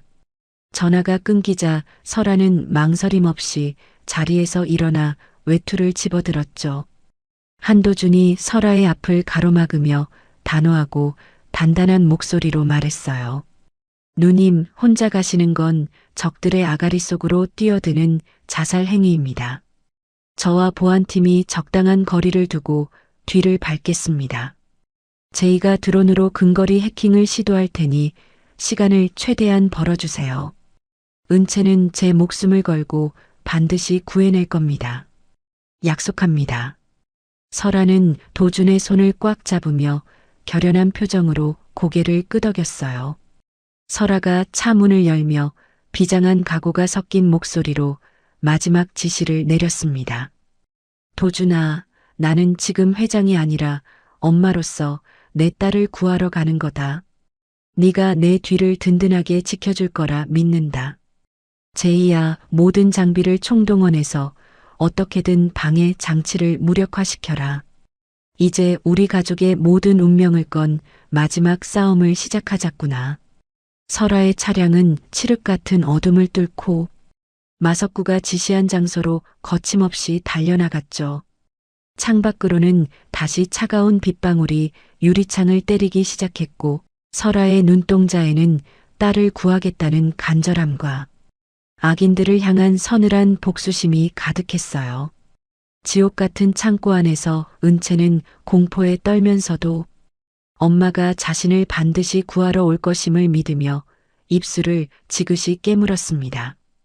광기에 젖은 옥분과 기태, 그리고 탐욕에 미친 마석구의 칼날 앞에 설아는 자신의 목숨을 건 위험천만한 최후의 도박판으로 스스로 걸어 들어갔죠. 모든 것을 건 이 밤의 끝에 누가 승리의 미소를 짓게 될지 폭풍전야의 무거운 정막이 도심 전체를 숨막히게 짓누르고 있었어요. 장대비가 쏟아지는 도심 외곽의 폐공장 부지 근처에는 서치라이트 하나 없는 칠흑 같은 어둠이 무겁게 깔려 있어요. 설아는 비장한 표정으로 검은색 세단에서 내려 빗속을 성큼성큼 걸어갔습니다. 진흙 탕물이 설아의 값비싼 구두를 더럽히고 옷깃을 차갑게 적셨지만 설아의 머릿속에는 오직 하나, 딸인 은채를 구해야 한다는 일념뿐이었죠. 약속 장소인 낡은 컨테이너 앞에 서자 기다렸다는 듯 문이 열리며 마석구가 부하들을 대동하고 나타났어요. 마석구가 비릿한 웃음을 지으며 설아를 위아래로 훑어보고는 비아냥거렸습니다. 역시 설원그룹의 한설아 회장님답네. 배짱 하나는 알아줘야겠어. 딸 목숨 앞에서는 그 잘난 자존심도 다 던지고 여기까지 혼자 나타나고 말이야. 자, 내가 시킨 서류들은 다 챙겨왔겠지? 시간이 1분 지날 때마다 은채 손가락이 하나씩 위험해질 텐데 말이야. 어서 내놔. 설아는 품속에서 두툼한 가죽 가방을 꺼내 보이며 차가운 목소리로 대답했죠. 마석구, 네가 원하는 건 이 서류와 해외 계좌 비밀번호잖아. 내 딸은 어디 있어? 당장 내 눈앞에 데려와. 내 눈으로 은채가 무사한 걸 확인하기 전까지는 절대로 가방을 넘길 수 없어. 어디서 개수작이야. 당장 은채를 내 눈앞에 데려오란 말이야. 설아의 목소리는 거센 빗소리를 뚫고 컨테이너 주변을 강렬하게 울려 퍼졌어요. 마석구는 혀를 차며 무전기에 대고 누군가에게 짧고 거칠게 명령을 내렸습니다. 잠시 뒤 컨테이너 안쪽에 모니터가 켜지며 결박된 은채의 모습이 실시간으로 비춰졌죠. 은채는 물에 젖어 온몸을 덜덜 떨면서도 엄마를 향해 소리치려 애쓰고 있었어요. 그 옆에는 옥분이 서슬퍼런 칼을 들고 은채의 목 근처를 겨누며 광기 어린 눈빛을 보냈습니다. 마석구가 가방을 향해 탐욕스러운 손을 뻗으며 설아에게 다시 한번 으름장을 놓았죠. 확인했으면 이제 그 가방 이리 내놔. 당장. 내 인내심도 이제 바닥났으니까 멍청한 꼼수 부릴 생각은 하지도 마라. 이 가방만 넘기면 은채는 살아서 나갈 수 있을 거다. 어서 넘겨. 설아는 가방을 건네주는 척하며 슬며시 가방 손잡이에 달린 작은 버튼을 눌렀어요. 제이가 설계한 특수 마취가스 분사 장치가 작동하며 순식간에 흰 연기가 뿜어져 나왔습니다. 마석구와 부하들이 당황하여 눈을 가리고 켈록거리며 뒤로 물러나기 시작했죠. 그 틈을 타 설아가 무전기를 향해 단호하고 절박하게 외쳤어요. 도준아, 지금이야. 당장 은채를 구해. 한 놈도 살려두지 말고 내 딸부터 안전하게 데리고 나와. 그 시각 실제 은채가 갇혀있던 폐물류 창고의 지붕이 요란한 소리를 내며 깨졌습니다. 한도준과 정예 보안팀 요원들이 밧줄을 타고 번개처럼 아래로 하강했죠. 옥부는 갑작스러운 습격에 비명을 지르며 칼을 휘두르려 했지만 한도준이 공중에서 날린 강력한 발차기에 맞고 저 멀리 나가떨어져 비명을 질렀어요. 한도준이 결박된 은채를 감싸 안으며 주변 요원들에게 짧고 굵게 명령했습니다.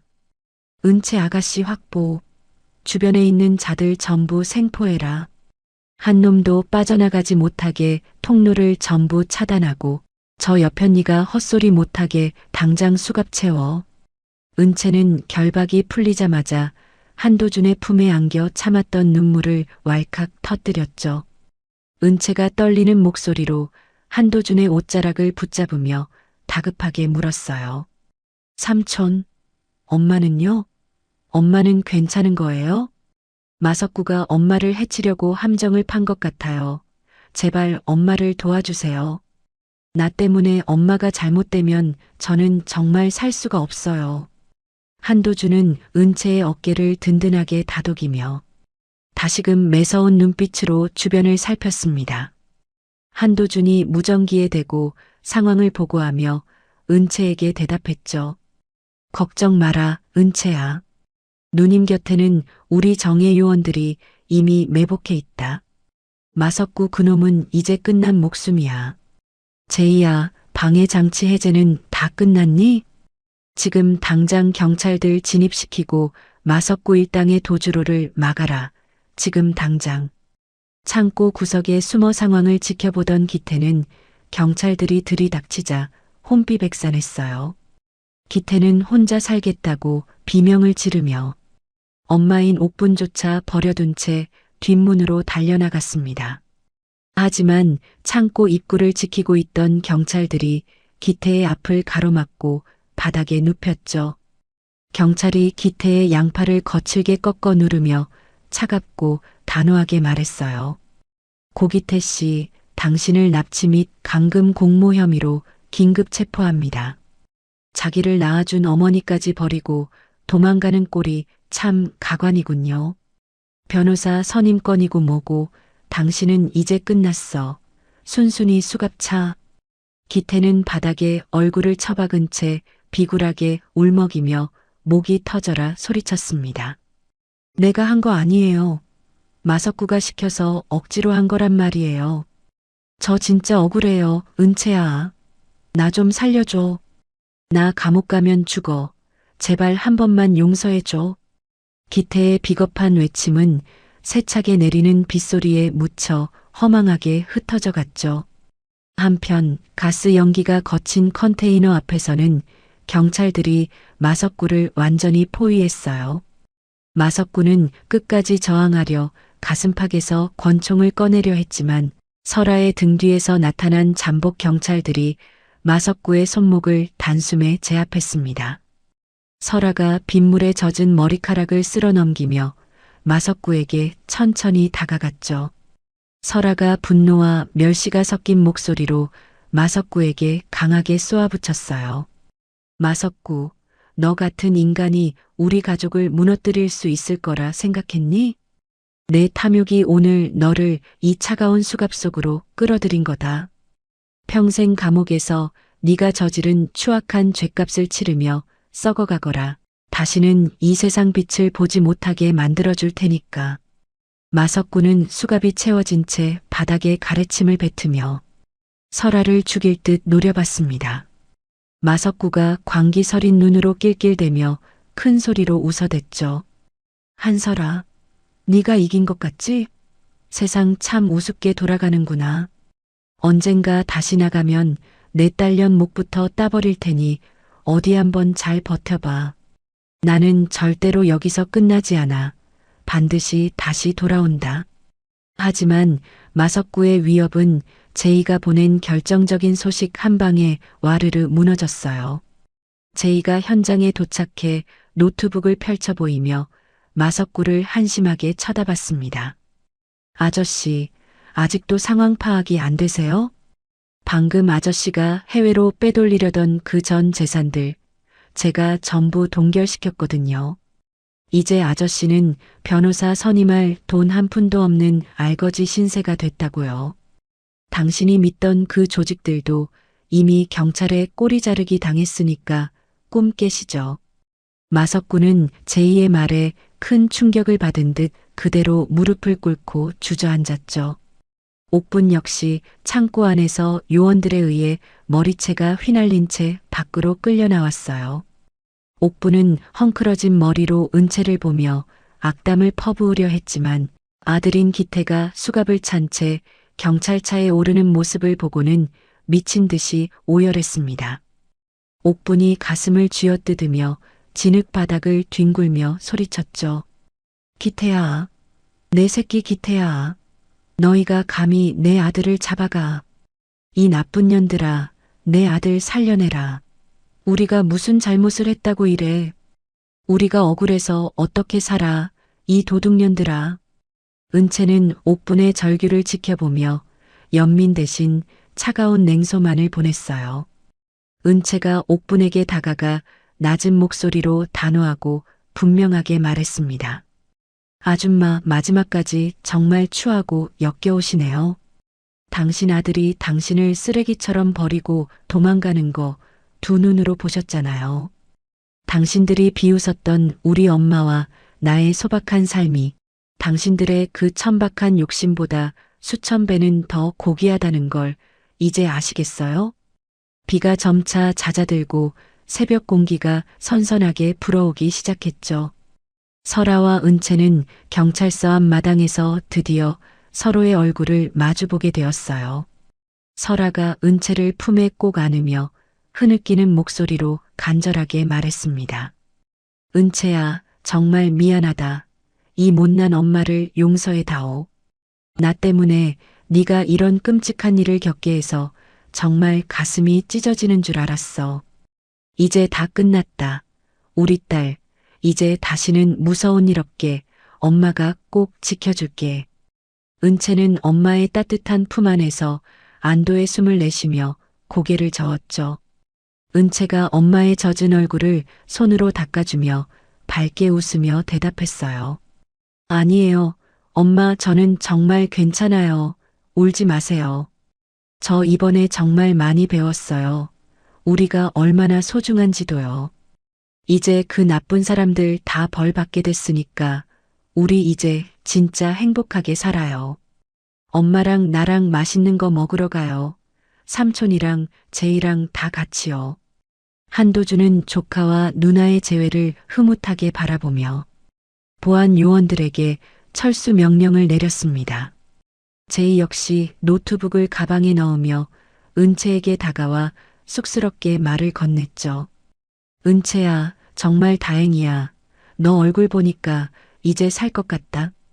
너 잘못됐으면 나 정말 이 세상 전부 다 해킹해서 망가뜨렸을 거야. 이제 마음 편히 쉬어. 내가 내 주변 경호는 예전보다 100배는 더 신경 쓸게. 모든 위험 요소가 사라진 뒤 현장에는 정의로운 승리의 기운이 가득 감돌았어요.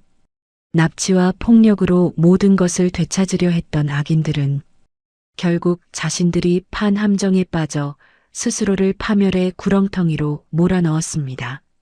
설아는 딸의 손을 꼭 잡고 경찰서를 나오며 저 멀리 떠오르는 새벽녘의 희미한 빛을 고요하게 응시했죠. 그 빛은 길었던 어둠의 터널을 지나온 모녀에게 보내는 세상의 따뜻한 축복이자 새로운 시작을 알리는 희망의 신호탄이었어요. 두 사람은 서로를 향해 미소 지으며 더 이상 누군가의 비웃음에 상처받지 않는 단단한 마음으로 발걸음을 옮겼습니다. 가장 낮은 곳에서 겪은 수모가 가장 높은 곳에서의 정의로운 결말로 완성되는 순간이었죠. 모든 악연의 고리는 끊어졌고 오직 진실한 사랑과 신뢰만이 남았어요. 모든 폭풍우가 지나가고 세상이 다시 평온한 빛을 되찾은 지도 어느덧 1년이라는 시간이 훌쩍 흘러갔어요. 1년 전 모녀가 무시당하며 걸어 들어왔던 라온 호텔의 대연회장은 오늘 그 어느 때보다 화려하고 웅장한 꽃장식으로 가득 채워져 있습니다. 설원그룹의 새로운 회장으로 취임하는 은채를 축하하기 위해 정계와 재계의 거물들이 앞다투어 연회장 안으로 모여들고 있죠. 은채는 아빠가 남겨주신 은색 시계를 손목에 정성스럽게 차고 우아하면서도 단호한 눈빛으로 거울 속의 자신을 조심스럽게 응시했어요. 그때 정장을 말끔하게 차려입은 제이가 대기실 문을 두드리며 들어왔습니다. 제이가 은채에게 다가와 눈부신 미소를 지으며 다정하게 말을 건넸죠. 은채야, 아니 이제 강은채 회장님이라고 불러야 하나? 오늘 정말 눈부시게 아름답다, 은채야. 네가 이 자리에 서기까지 얼마나 많은 눈물을 흘렸는지 내가 다 아니까 오늘 이 취임식이 나한테도 정말 가슴 벅차게 느껴져. 은채는 제이의 손을 살며시 잡으며 고마운 마음을 눈빛으로 전했어요. 은채가 제이의 넥타이를 반듯하게 고쳐주며 부드럽게 대답했습니다. 제이 네가 없었다면 나는 아마 여기까지 오지도 못했을 거야. 앞으로 설원그룹의 기술 책임자로서 나를 더 많이 도와줘야 해, 제이야. 그리고 우리 아빠의 이름을 딴 장학재단 사업도 네가 말했던 대로 투명하고 정직하게 운영할 수 있게 곁에서 지켜봐줘.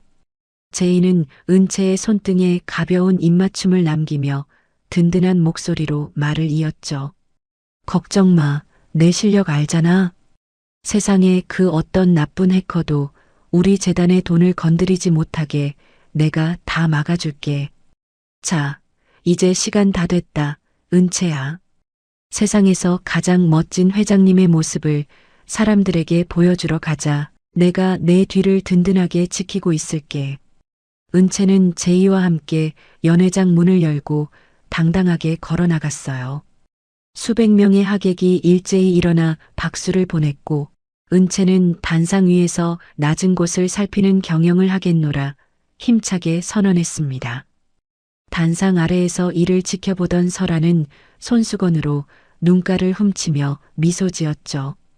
취임식이 끝난 후 호텔 근처의 한적한 골목 안쪽에는 향긋한 꽃냄새가 가득한 작은 꽃집 하나가 자리를 잡고 있어요. 일선에서 물러난 설아는 앞치마를 두르고 꽃가지들을 정성스럽게 다듬고 있었습니다. 그때 취임식을 마친 은채가 꽃집 문을 열고 밝은 목소리로 들어왔죠. 엄마, 저 왔어요. 취임식 무사히 잘 끝냈어요. 삼촌이랑 제이도 밖에서 기다리고 있는데 엄마가 제일 좋아하시는 프리지어 꽃다발 만들어서 같이 가요. 엄마. 설아는 꽃가위를 내려놓고 딸을 향해 인자한 웃음을 지어 보였어요. 설아가 은채의 분홍빛 뺨을 부드럽게 어루만지며 대견하다는 듯이 말했습니다. 그래, 우리 딸 정말 고생 많았다. 장하다 은채야. 이제 네가 이끄는 설원그룹은 1년 전에 그 천박한 모습과는 전혀 다를 거야. 은채야, 내가 이 꽃집을 하는 이유를 이제는 조금 알겠니? 아무리 비싼 명품을 걸쳐도 마음속에 향기가 없으면 그건 그냥 시들어버린 조화와 다를 바 없는 거란다. 은채는 엄마의 따뜻한 손을 꼭 잡으며 고개를 깊게 끄덕였죠. 은채가 엄마의 말씀을 가슴 깊이 새기며 진심을 담아 대답했어요. 네, 엄마. 1년 전 그 호텔 방에서 뼈저리게 깨달았어요. 사람을 차 종류나 옷차림으로 비웃던 그들이 얼마나 가여운 사람들인지 말이에요. 저는 엄마처럼 주변을 따뜻한 향기로 채우는 그런 사람이 될게요. 아빠가 하늘에서 보셔도 정말 기뻐하시겠죠, 엄마. 설아는 은채를 품에 꼭 안으며 창밖의 맑은 하늘을 올려다봤습니다. 모녀가 행복한 대화를 나누며 웃음꽃을 피우고 있을 때 꽃집밭길 건너편에는 남루한 차림의 한 여인이 전단지 뭉치를 들고 서 있어요. 1년 전 그토록 화려했던 옥부는 이제 머리가 하얗게 새고 거친 손으로 전단지를 행인들에게 돌리며 하루하루를 비참하게 연명하고 있었죠. 옥부는 찬 바람이 부는 길바닥에서 낡은 목도리를 여미며 옆에 앉은 기태를 나무랐어요. 기태야, 너는 사내 자식이 돼서 그저 멍하니 앉아만 있을 거야? 이 전단지 다 못 돌리면 오늘 저녁에 라면 한 봉지도 못 사 먹어, 기태야. 어쩌다가 우리 집안이 이 지경이 됐는지 정말 꿈만 같구나. 그 독한 모녀만 아니었어도 내가 이런 개고생을 안 했을 텐데 억울해 죽겠다. 다리가 불편해 지팡이를 짚고 앉아있던 기태는 옥분의 구박에 짜증 섞인 목소리로 대꾸하며 일그러진 얼굴을 했습니다. 엄마, 제발 그놈의 소리 좀 그만하세요. 귀에 딱지 않겠어요. 벌써 1년째 똑같은 소리만 하면 뭐가 달라지냐고요? 나도 일하고 싶어도 다리가 이 모양이라 아무 데서도 안 써준단 말이에요. 그때 은채한테 그렇게까지 하지 말았어야 했는데 이제 와서 후회하면 뭐 하냐고요. 엄마 때문이잖아요. 기태의 말에 옥부는 가슴을 쥐어뜯으며 길바닥에 주저앉아 오열하기 시작했죠. 옥분이 전단지를 바닥에 내팽개치며 서러운 목소리로 크게 외쳤어요. 내 팔자야. 내가 전생에 무슨 죄를 지어서 이런 꼴을 보는지 모르겠다. 명품 가방 들고 호텔 드나들던 게 엊그제 같은데 이제는 다리가 아파서 걷는 것도 지옥 같으니 원. 저기 저 화려한 호텔 전광판 좀 봐라. 저게 다 우리 거였어야 했는데 기태야. 옥분의 손가락이 가리킨 호텔 대형 전광판에는 은채의 취임 소식과 설원그룹의 사회공헌 소식이 화려하게 빛나고 있었어요. 옥부는 전광판 속 은채의 당당한 모습을 보며 넋을 놓았지만 지나가던 행인들은 남루한 차림의 옥분을 피하며 짜증 섞인 목소리를 냈습니다. 한 행인이 전단지를 돌리려는 옥분을 거칠게 밀치며 소리쳤죠. 아줌마, 여기서 이렇게 통곡하고 있으면 길 막히잖아요. 정신 사나우니까 저기 구석으로 가서 우시든지 하세요. 아줌마. 멀쩡하게 생겨서 외길 한복판에서 이러고 계신데 정말 재수가 없으려니. 옥부는 행인의 무시 섞인 발언에 대꾸도 하지 못한 채 고개를 푹 숙이고 바닥에 떨어진 전단지를 주섬주섬 다시 모았어요.